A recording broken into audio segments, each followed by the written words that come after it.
झटका लगा है। बुक्कल नवाब ने समाजवादी पार्टी को छोड़ दिया है। एमएलसी यशवंत सिंह ने भी पार्टी छोड़ी। एमएलसी मधुकर जेटली भी पार्टी छोड़ सकते हैं।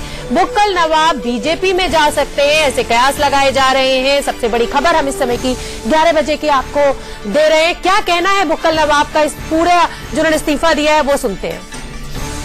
मोदी जी से मिलने आए थे तो अपने विधान परिषद सदस्यता से इस्तीफा ही देने आए थे, क्योंकि एक साल से जो है बहुत ज्यादा घुटन महसूस कर रहे हैं। अभी तो हम हैं, लेकिन अभी जो है और आएंगे। अब हम नाम नहीं बता सकते हैं आप? नहीं, नाम बताने से तो कोई मतलब नहीं है, बेकार किसी के नाम लेने से। आप इंतजार करिए और वो आज ही आएंगे। बीजेपी अच्छे काम कर रही है। मोदी जी ने भी अच्छा एक सबका साथ सबका विकास का जो एक नारा दिया है, तो हमें लगता है कि सभी ऑप्शंस हैं, उसमें कोई वो नहीं है। जाएंगे बीजेपी के साथ? मतलब नहीं जाएंगे कि मतलब ये कि अगर वो बुलाएंगे तो जाएंगे, उसमें कोई बात नहीं है।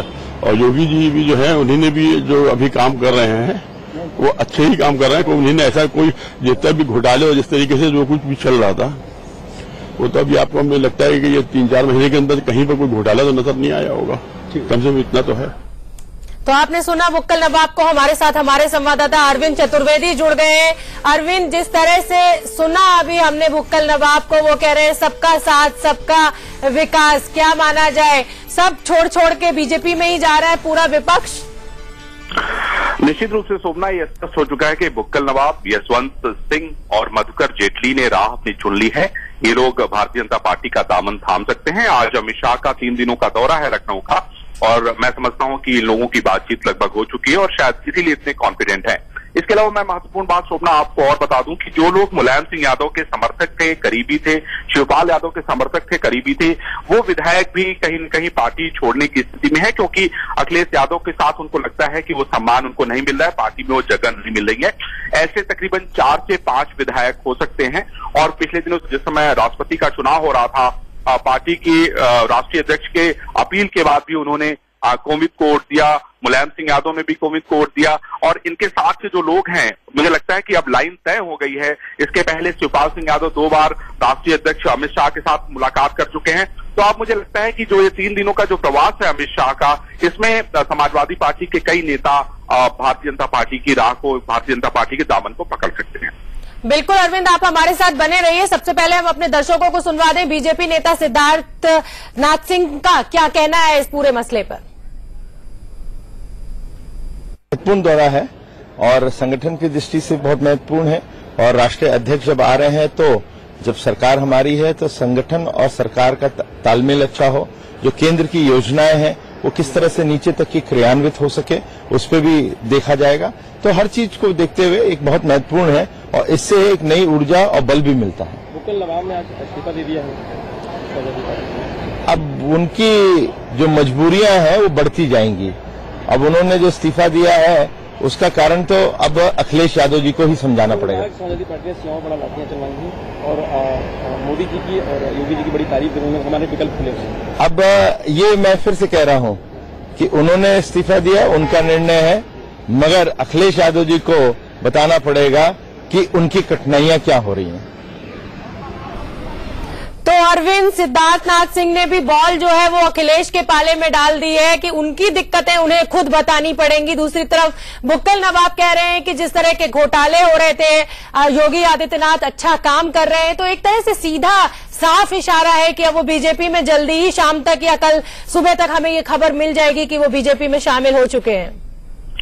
शोभना, मैं आपको एक और बात बताना चाहता हूं कि बुक्कल नवाब की संपत्तियों की यहां पर जांच हो रही है। उनके ऊपर कई सारे आरोप हैं और एक बड़ा कारण यह है कि इस्तीफा उन्होंने दिया है समाजवादी पार्टी से।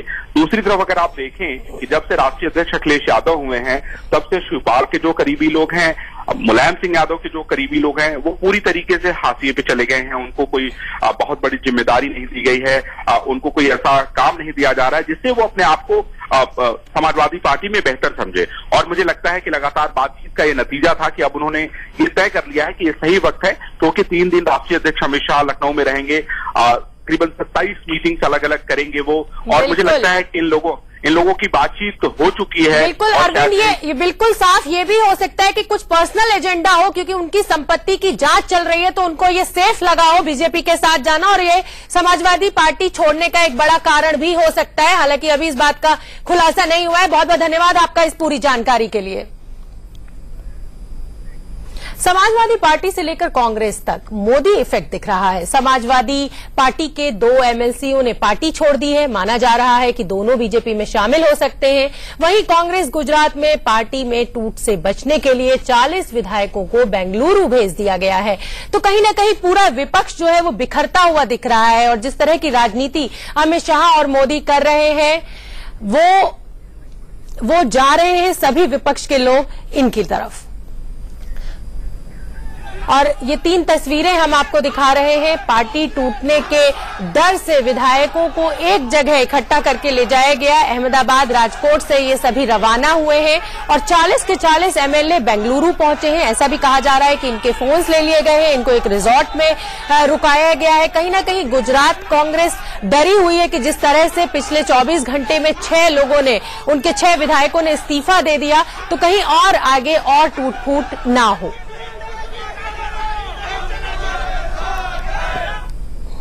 वो इस्तीफा नहीं दे रहे हैं, भारतीय जनता पार्टी के लोग उनसे इस्तीफा दिलवा रहे हैं। ये भारतीय जनता पार्टी का ब्रांड ऑफ डेमोक्रेसी है। ये जानबूझ के, चूंकि अब उनकी अपनी पार्टी में एकदम से एक जाकर ठहराव आ गया है, तो कांग्रेस पार्टी के एमएलए को रिजाइन करवा करके वो जिस प्रकार के आने वाले चुनाव में राजनीति करना चाहते हैं वो शर्मनाक है और बहुत ही जनतंत्र विरोधी है। तो भारतीय जनता पार्टी को इस प्रकार की हरकतें करने के बजाय, अगर उन्होंने अच्छा काम किया है तो अपने उस पूरे प्रोग्राम को लेकर के लोगों के बीच जाए, न कि कांग्रेस पार्टी के विधायकों को इस तरीके से डिस्टर्ब करें। आपके कद्दावर नेता अहमद पटेल चुनाव लड़ रहे हैं। अगर दलबदल विरोधी कानून है तो स्पीकर को थोड़ा डिस्क्वालीफाई करना चाहिए। 57 विधायकों में से अगर 3 या 2 इस्तीफा देते हैं तो डिस्क्वालीफाई नहीं होते हैं। वो कानून का पालन क्यों नहीं स्पीकर कर रहा है? राजीव जी, आखिरी सवाल है आपसे। जब राष्ट्रपति के लिए वोटिंग हुई थी तो लगभग 11 ऐसे विधायक थे जिन्होंने क्रॉस वोटिंग की थी, तो आप मानते हैं कि अनरेस्ट है गुजरात कांग्रेस में? नहीं, ये हर जगह चुनाव के पहले कुछ लोग इधर से उधर करते हैं, कुछ दल बदलू होते हैं जो इधर उधर करते हैं, लेकिन उसके लिए जो है ऐसा थोड़ा है कि पूरी पार्टी में है।